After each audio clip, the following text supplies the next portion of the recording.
हरिधन जेठ की दोपहरी में ऊख में पानी देकर आया और बाहर बैठा रहा। घर में से धुआं उठता नजर आता था। छन छन की आवाज भी आ रही थी। उसके दोनों साले उसके बाद आए और घर में चले गए।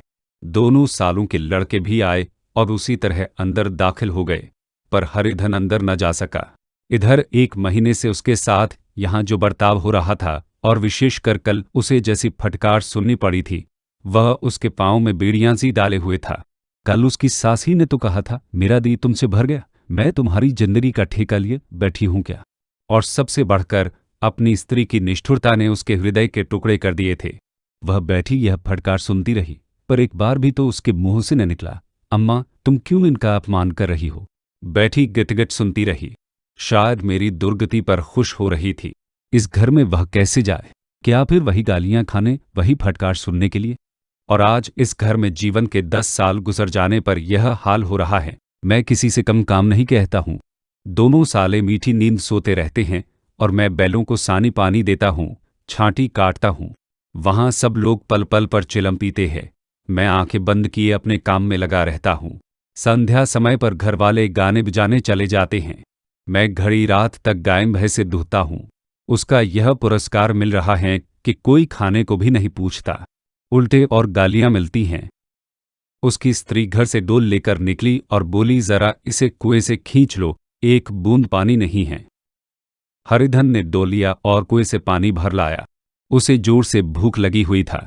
समझा अब खाने को बुलाने आएगी, मगर स्त्री डोल लेकर अंदर गई तो वहीं की हो रही।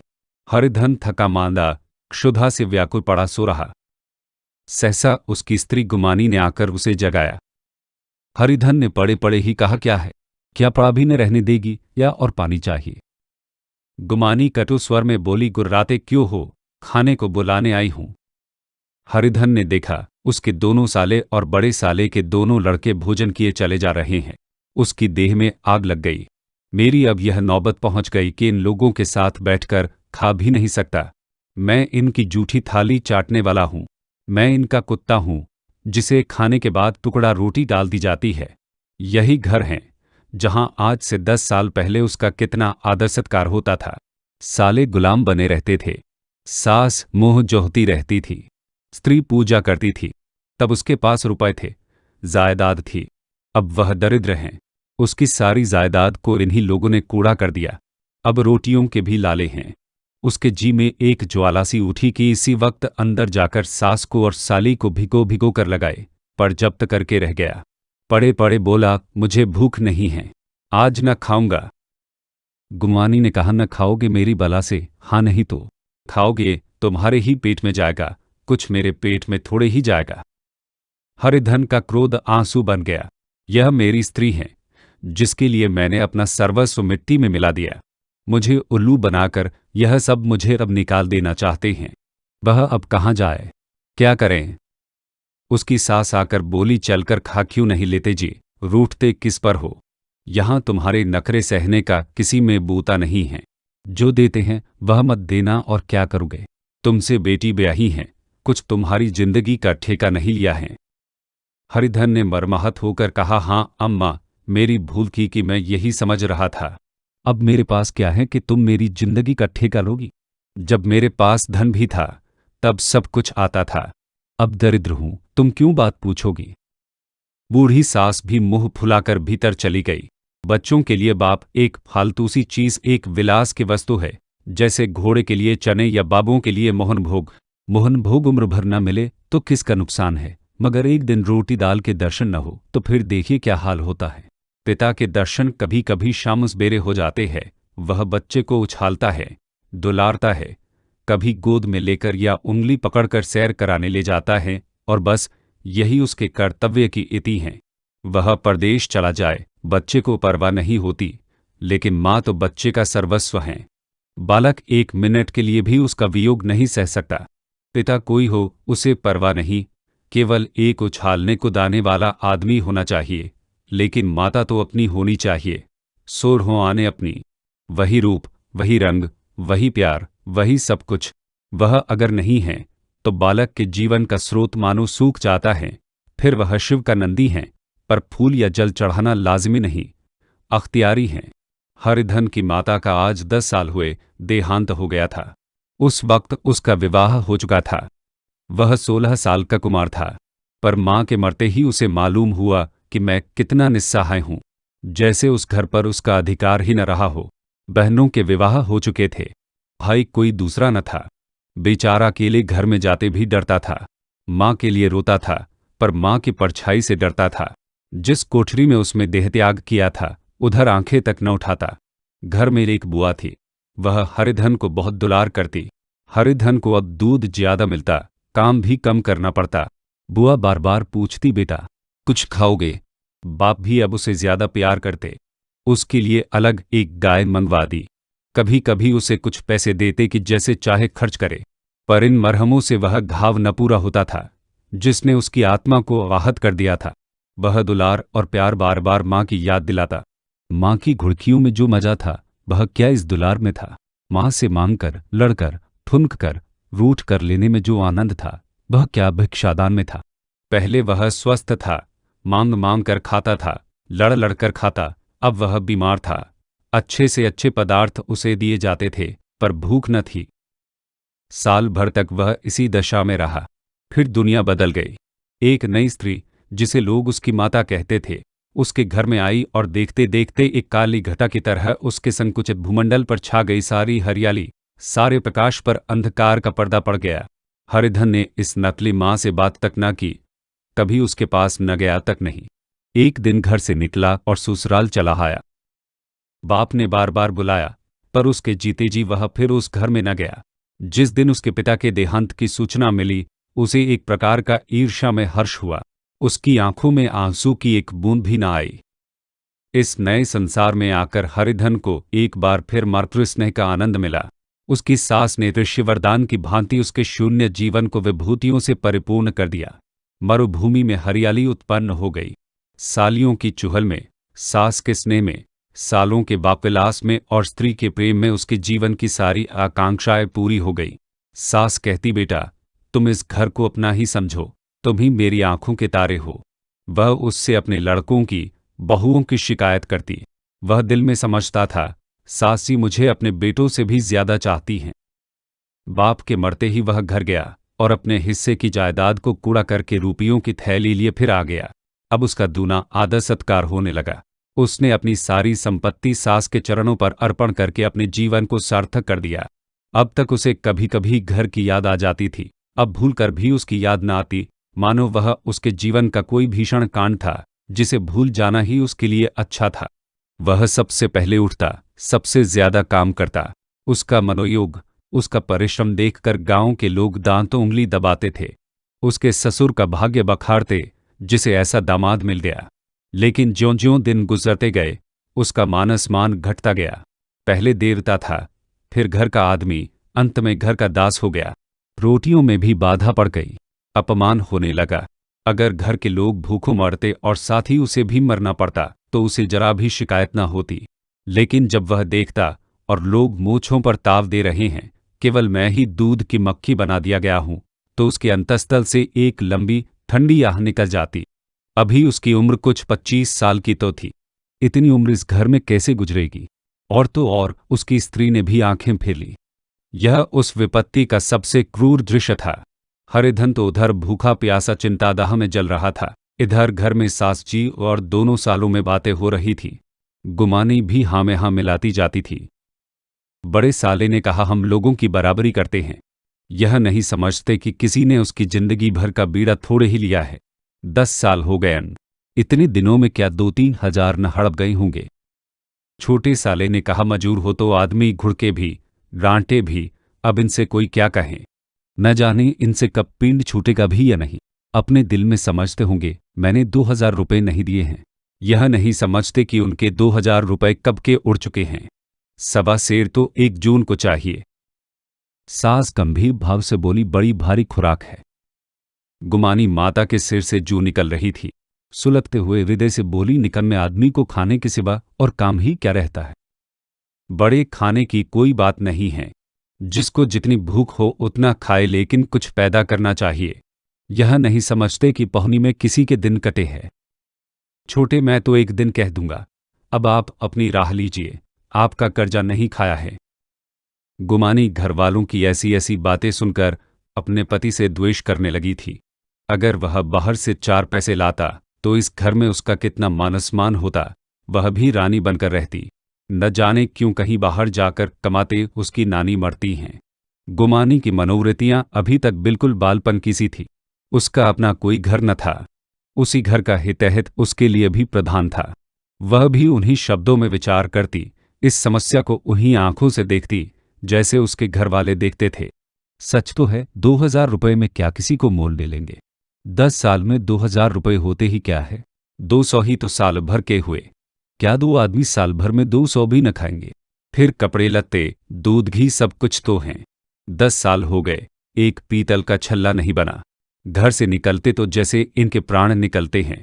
जानते हैं, जैसे पहले पूजा होती थी वैसे ही जन्म भर होती रहेगी।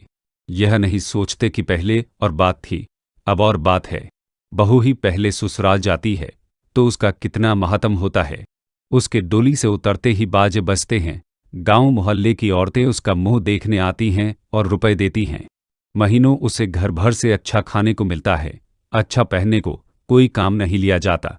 लेकिन 6 महीने बाद कोई उसकी बात भी नहीं पूछता, वह घर भर की लौड़ी हो जाती हैं। उनके घर में मेरी तो वही गति होती। फिर काहे को रोना। जो यह कहो कि मैं तो काम करता हूं तो तुम्हारी भूल है, मजूर और बात है। उसे आदमी डांटता भी है, मारता भी है, जब चाहता है रखता है, जब जी चाहता है निकाल देता है, कसकर काम लेता है। यह नहीं कि जब जी में आया कुछ काम किया, जब जी में आया पढ़कर सो रहे। हरिधन भी पड़ा अंदर ही अंदर सुलग रहा था कि दोनों साले बाहर आए और बड़े साहब बोले, भैया उठो, तीसरा पहर ढल गया, कब तक सोते रहोगे, सारा खेत पड़ा है। हरिधन चट से उठ बैठा और तीव्र स्वर में बोला, क्या तुम लोगों में मुझे उल्लू समझ लिया है। दोनों साले हक्का बक्का हो गए। जिस आदमी ने कभी जबान नहीं खोली, हमेशा गुलामों की तरह हाथ बांधे हाजिर रहा, वह आज एकाएक कितना आत्माभिमानी हो गया, यह उनको चौंका देने के लिए काफी था। कुछ जवाब न सूझा। हरिधन ने देखा इन दोनों के कदम उखड़ गए हैं तो एक धक्का और देने की प्रबल इच्छा को न रोक सका। उसी ढंग से बोला, मेरी भी आंखें हैं, अंधा नहीं हूं, न बहरा ही हूं। छाती फाड़कर काम करूं, अब उस पर भी कुत्ता समझा जाऊं, ऐसे गधे कहीं और होंगे। अब बड़े साले भी गरम पड़े, तुम्हें किसी ने यहां बांध तो नहीं रखा है। अब की हरिधन लाजवाब हुआ, कोई बात न सूझी। बड़े ने फिर उसी ढंग से कहा, अगर तुम यह चाहो कि जन्म भर पहुने बने रहो और तुम्हारा वैसा ही आदर सत्कार होता रहे तो हमारे बस की बात नहीं है। हरिधन ने आंखें निकालकर कहा, क्या मैं तुम लोगों से कम काम करता हूं। बड़ी, यह कौन कहता है। हरिधन, तो तुम्हारे घर की यही नीति है कि जो सबसे ज्यादा काम करे वही भूखों मारा जा। बड़े, तुम खुद खाने नहीं गए, क्या कोई तुम्हारे मुंह में कौर डाल देता। हरिधन ने होठ चबाकर कहा, मैं खुद खाने नहीं गया। कहते तुम्हें लाज नहीं आती। नहीं आई थी बहन तुम्हें बुलाने। हरिधन की आंखों में खून उतर गया, दांत पीस कर रह गया। छोटे साले ने कहा, अम्मा भी आई थी, तुमने कह दिया मुझे भूख नहीं है तो क्या करती। सास भीतर से लपकी चली आ रही थी। यह बात सुनकर बोली, कितना कहकर हार गए, कोई उठे ना तो मैं क्या करूं। हरिधन ने विष, खून और आग से भरे हुए स्वर में कहा, मैं तुम्हारे लड़कों का जूठा खाने के लिए हूं। मैं कुत्ता हूं कि तुम लोग खाकर मेरे सामने रुकी रोटी का टुकड़ा फेंक दो। बुढ़िया ने अटकर कहा, तो क्या तुम लड़कों की बराबरी करोगे। हरिधन परास्त हो गया। बुढ़िया के एक ही वाक प्रहार ने उसका का काम तमाम कर दिया। उसकी तनी हुई भवें ढीली पड़ गई, आंखों की आग बुझ गई, भड़कते हुए नथने शांत हो गए। किसी आहत मनुष्य की भांति वह जमीन पर गिर पड़ा। क्या तुम मेरे लड़कों की बराबरी करोगे। यह वाक्य एक लंबे भाले की तरह उसके हृदय में चुभता चला जाता था। न हृदय का अंत था न उस भाले का। सारे धर ने खाया पर हरिधन न उठा। सास ने मनाया, सालियों ने मनाया, ससुर ने मनाया, दोनों साले मनाकर हार गए। हरिधन न उठा। वहां द्वार पर एक टाट पड़ा था, उसे उठाकर सबसे अलग कुएं पर ले गया और जगत पर बिछाकर पड़ा रहा। रात भीग चुकी थी। अनंत आकाश में उज्ज्वल तारे बालकों की भांति क्रीड़ा कर रहे थे। कोई नाचता था, कोई उछलता था, कोई हंसता था, कोई आंखें मीच कर फिर खोल देता था। रहकर कोई साहसी बालक सपाटा भरकर एक पल में उस विस्तृत क्षेत्र को पार कर लेता था और न जाने कहाँ छा जाता था। हरिधन को अपना बचपन याद आया, जब वह भी इसी तरह क्रीड़ा करता था। उसकी बाल स्मृतियां उन्हीं चमकीले तारों की भांति प्रज्वलित हो गई। वह अपना छोटा सा घर, वह आम का बाग जहां वह केरियां चुना करता था, वह मैदान जहां कबड्डी खेला करता था, सब उसका याद आने लगे। फिर अपनी स्नेहमयी माता की सदैव मूर्ति उसके सामने खड़ी हो गई। उन आंखों में कितनी करुणा थी, कितनी दया थी। उसे ऐसा जान पड़ा मानो माता की आंखों में आंसू भरे उसे छाती से लगा लेने के लिए हाथ फैलाए उसकी ओर चली आ रही हैं। वह उस मधुर भावना में अपने को भूल गया।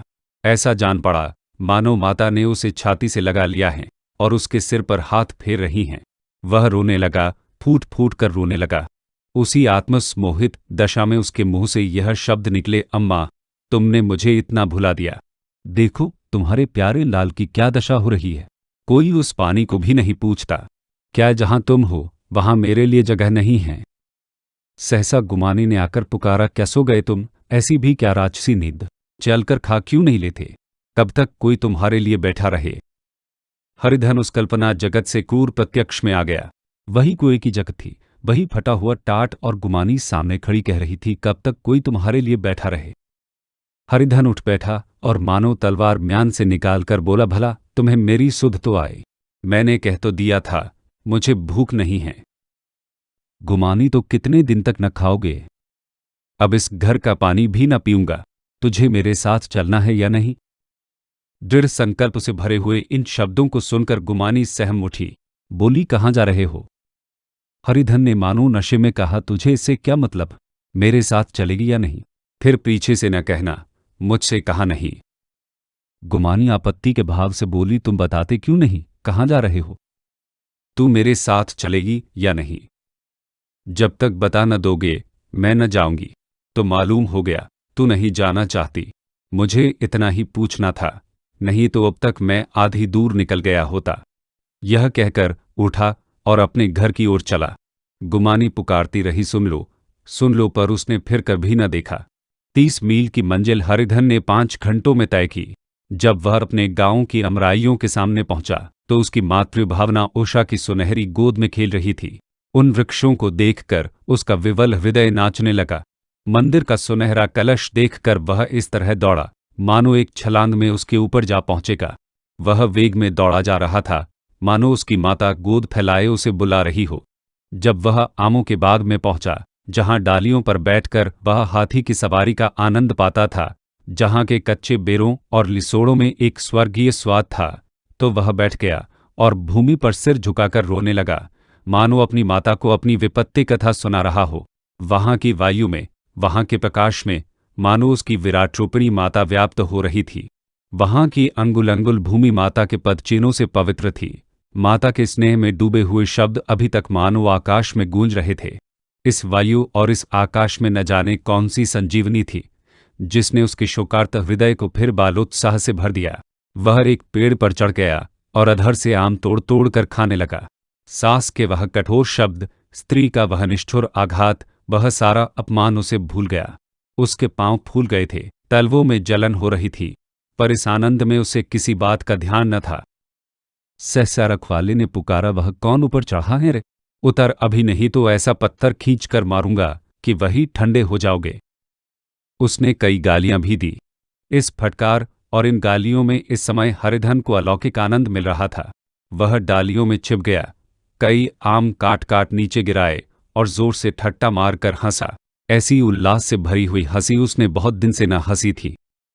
रखवाले को यह हंसी परिचित मालूम हुई, मगर हरिधन यहाँ कहाँ? वह ससुराल की रोटियां तोड़ रहा है। कैसा हंसोड़ा था, कितना चिबिल्ला! न जाने बेचारे का क्या हाल हुआ। पेड़ की डाल से तालाब में कूद पड़ता था। अब गांव में ऐसा कौन है? डांट कर बोला, वहां से बैठे बैठे हंसोगे तो आकर सारी हंसी निकाल दूंगा, नहीं तो सीधे उतर आओ। वह गालियां देते जा रहा था कि एक गुठली आकर उसके सिर पर लगी। सिर सहलाता हुआ बोला, यह कौन शैतान है? नहीं मानता? ठहर तो मैं आकर तेरी खबर लेता हूं। उसने अपनी लकड़ी नीचे रख दी और बंदरों की तरह चटपट ऊपर चढ़ गया। देखा तो हरिधन बैठा मुस्कुरा रहा है। चकित होकर बोला, अरे हरिधन, तुम यहाँ कब आए? इस पेड़ पर कब से बैठे हो? दोनों बचपन के सखा वही गले मिले। यहाँ कब आए? चलो घर चलो। भले आदमी, क्या वहां आम भी मैसर न होते थे? हरिधन ने मुस्कराकर कहा, मंदरू, इन आमों में जो स्वाद है वह और कहीं के आमों में नहीं है। गां का क्या रंग गढ़ंग है। मंगरू, सब चान है भैया, तुमने तो जैसे नाता ही तोड़ लिया। इस तरह कोई अपना गांव घर छोड़ देता है? जब से तुम्हारे दादा मरे सारी गिरस्ती चौपट हो गई। दो छोटे छोटे लड़के हैं, उनके लिए क्या होता है? हरिधन, अब उस गिरस्ती से क्या वास्ता है भाई? मैं तो अपना ले दे चुका, मजूरी तो मिलेगी न। तुम्हारी गैया ही चरा दिया करूंगा, मुझे खाने को दे देना। मंदरू ने अविश्वास के भाव से कहा, अरे भैया, कैसी बातें करते हो, तुम्हारे लिए जान हाजिर है। क्या ससुराल में अब न रहोगे? कोई चिंता नहीं, पहले तो तुम्हारा घर ही है, उसे संभालो। छोटे छोटे बच्चे हैं, उनको पालो। तुम नई अम्मा से नाहक डरते थे, बड़ी सीधी है बेचारी, बस अपनी माँ समझो, तुम्हें पाकर तो निहाल हो जाएगी। अच्छा, घरवाली को भी तो लाओगे? हरिधन, उसका अब मुंह न देखूंगा, मेरे लिए वह मर गई। मंदरू, तो दूसरी सगाई हो जाएगी। अब की ऐसी मेहरिया लाद दूंगा कि उसके पैर धो धोकर पियोगे, लेकिन कहीं पहली भी आ गई तो? हरिधन, वह न आएगी,